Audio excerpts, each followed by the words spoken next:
Hello everyone and welcome to another video. I hope you guys are keeping well during this really weird and crazy and uncomfortable time. I for one am currently in self-isolation, so I've been working from home for the last week and a bit. So yeah, it's been a time, it's been such a challenge learning how to be at home all the time and work from home and also live at home and be at home on the weekends just as a constant relentless loop. So with all of that in mind, I thought it might be good to share with you guys a list of books that I would recommend for reading while you're at home during this time. I thought really hard about the books on this list, and some of them have very mild isolation themes, but not to the point where it would make you uncomfortable. I considered putting the bell jar on this list, momentarily, because I was like, that's a form of entrapment. But then I thought potentially not really a good idea because that book is quite heavy in terms of mental health themes, and I for one am very much a person who dwells on things, so I don't want to recommend anything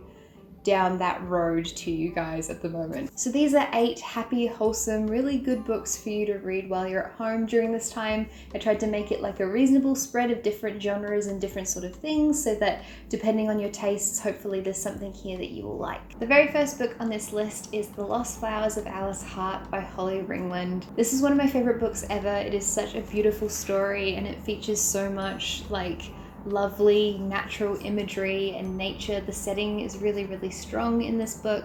So I think it's a really great book to read during this time when we're inside. If you're like me and you're stuck in an apartment without a backyard, although that being said, there are trees and stuff out my window, so that's really nice. But if you don't have a backyard, I feel like this time can feel a lot more entrapping if you don't have any access to nature. So there's a lot of really lovely natural themes in this particular book. A little bit of a content warning, there are some themes of domestic abuse also, but the main sort of premise of the story is that Alice Hart, the main character, uses flowers and the language specifically of flowers to translate her trauma and to heal from her trauma. So there's 3 major settings in this book which were really important to why I loved the story.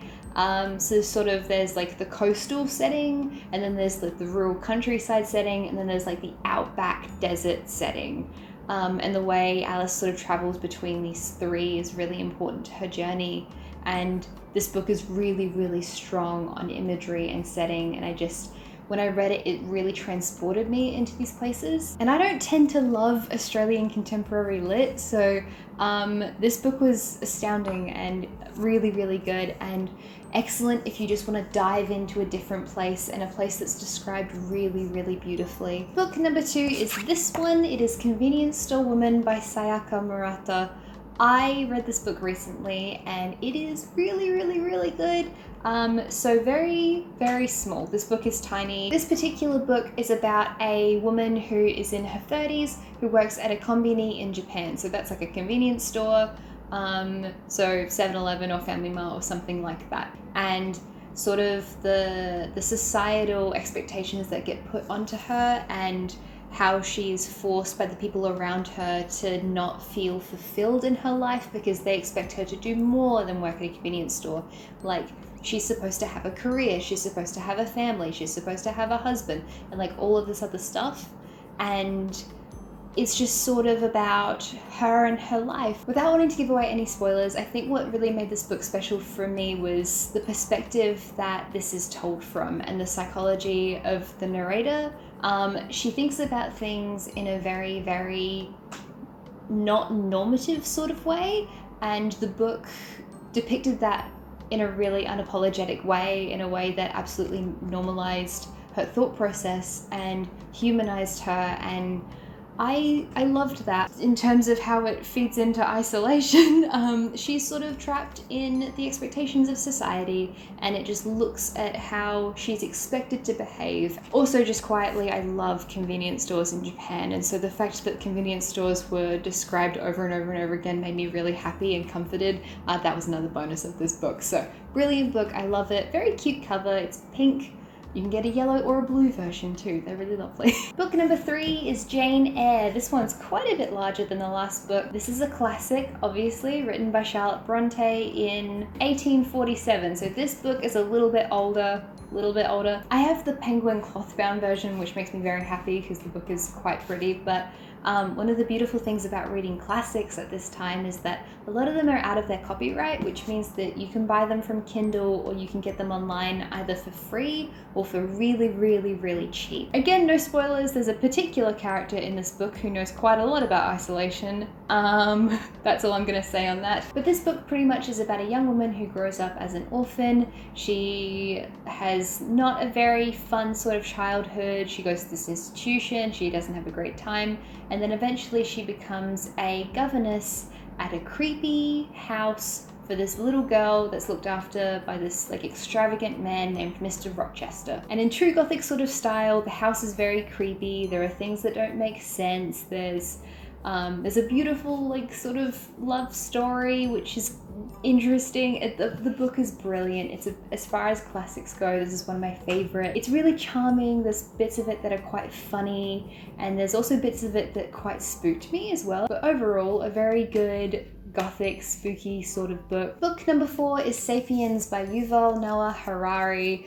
If you have spent a lot of time watching my videos, you're probably sick of me talking about this book, but I love it so much and I want everyone to go and read it. This is a non-fiction book which is about pretty much the entire history of the human race. It's about our evolution, it's about our civilizations, it's about science and nature and religion and politics and how everything came to be, like from the start to the end.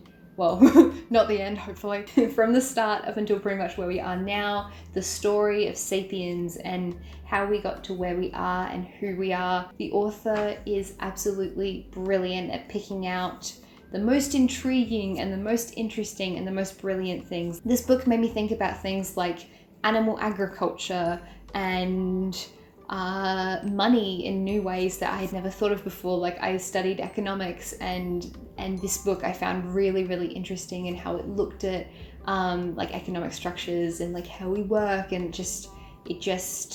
I love the whole thing. I thought it was brilliant. I didn't want it to end. What's going on at the moment is so indicative of the fact that we're so interconnected. So if you want to learn more about the human race and how we came to be who we are, I very much recommend going and reading Sapiens. Book number 5 is Orlando by Virginia Woolf. I friggin' love Virginia Woolf. She is, I'm bumping this, sorry. She is an absolute genius and like probably one of the most talented writers who ever lived. We are so lucky that we got to have her. Just so much talent.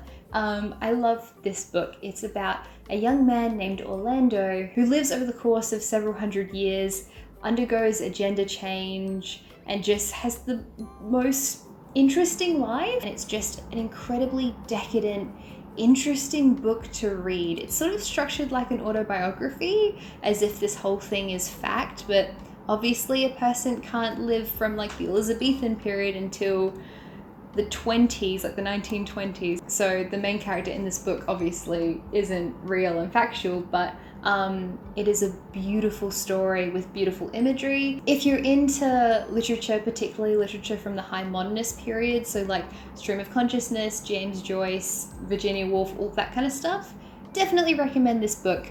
It's a bit more tricky to read if you're not used to this type of story because it's very, very winding and all over the place, and you need to read it slowly. Like that's the key to reading books from this sort of period that have stream of consciousness and like plots that are all over the place, or even if they don't have plots at all. You just need to read them really, really slowly and like read them for the language that's in the book. So this was published in 1928, and the way Virginia Woolf looks at gender in this book is very, very ahead of its time. Yeah, it's a brilliant book. I love it so much. So the point being is that if you have time to like invest it into this book and reading it properly, it's a brilliant book and I love it and I so recommend it. Book number 6 is Howls Moving Castle. This is also a book that I have recommended a lot on this channel. Many of you know that I absolutely love Studio Ghibli, and Howls Moving Castle is my favorite Ghibli film. This is the book version by Diana Wynne Jones, and I love this book. It's a kid's book, so looks reasonably thick, but massive, massive font, and you can read this in a few hours. Kids' books, I feel, are really, really good at this time because they're so wholesome and they're designed to teach you and make you sort of like feel fulfilled, and they give you lessons, and they're just good. And I love Diana Wynne Jones so much because her characters feel very real. They feel very, very rounded and realistic.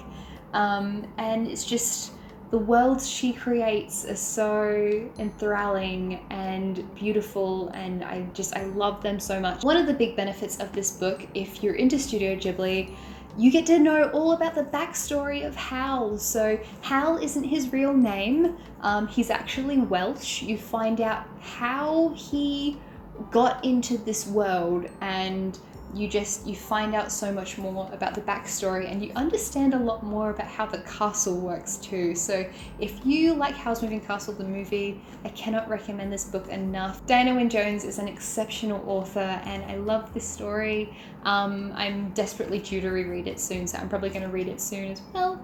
I love this book, please go read it. Book number 7 is Never Let Me Go by Kazuo Ishiguro. This is one of my favorite books of all time. You would have seen it if you watched my favorite books of all time video.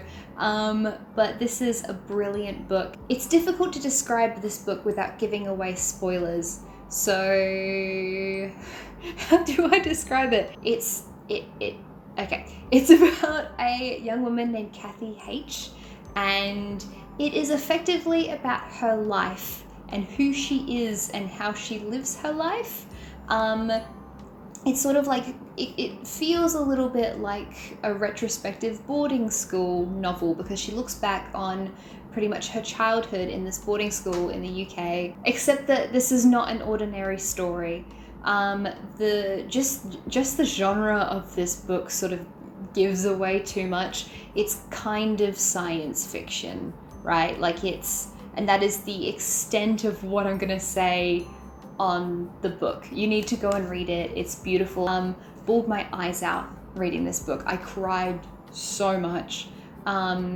It's amazing, and it's really about what people should be doing with science versus what they can be doing, and an excellent story about like how we value life. And yeah, that's the extent of what I can say on this novel, aside from the fact that it is beautiful. It's brilliant. Kazuo Ishiguro won the Nobel Prize for Literature 2 or 3 years ago. This is, yeah, my favorite book by him. There's not even really any themes of isolation in this book. I just want everyone to go and read it because it's brilliant. And then the very last book on this list is Frankenstein, and this is another classic. It's actually another gothic classic like Jane Eyre.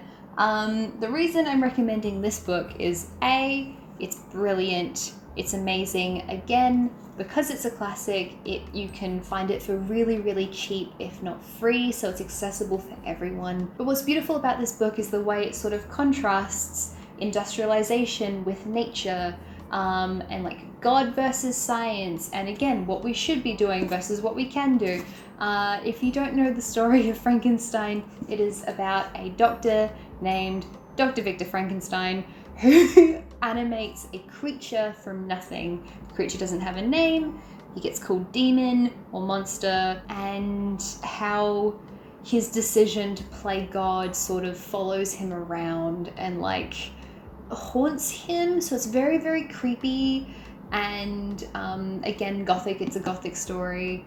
I just love it, and it really looks at the innocence of the monster and how that's so tied to nature, and it looks at how we create monsters and how what we're doing with industrialization and like sort of effectively hurting the environment is not overall good for humanity. A brilliant, brilliant book. It's a story within a story within a story. So the structure of this is really, really interesting. It's an epistolary novel, so like it's written, the sort of outer narrative frame is in like letters, which is very cool and like very common for gothic novels. But yeah, there's a lot of themes of isolation in this book. And yeah, it's a really, really brilliant book. And as far as classics goes, this is like one of my favorites. I cannot recommend this enough. Please go read Frankenstein. The nature in this book is really beautiful. And I think it asks a lot of very interesting and important questions. So go read Frankenstein. It's so great. I love it. And that is the end of this video. I hope you guys like these recommendations. I hoped that there was something in here that you would like or you are interested in reading. Please in the comments down below put any books that you're reading at the moment that you love or that you want to recommend. I'm always looking for new books to put on my list, so please go put your recommendations down in the comments below. Yeah, I hope you guys are doing okay. I know it's a very uncomfortable and anxiety-provoking time at the moment. It's a really scary time. Please take care and be kind, and yeah, it's not a great time for lots of people, but I hope that you're okay. For me, I've just been, like working at home this last little while. I'm playing a lot of Animal Crossing at the moment. I got Animal Crossing the other day. I've played Animal Crossing every day for 7 days straight at this point. I think that's where we are. Maybe it's like 8 days. If you don't want to read books, please go play Animal Crossing because it's so good and it is so wholesome. But yeah, I hope you guys enjoyed the video. Please take care. I will see you next time. Bye-bye.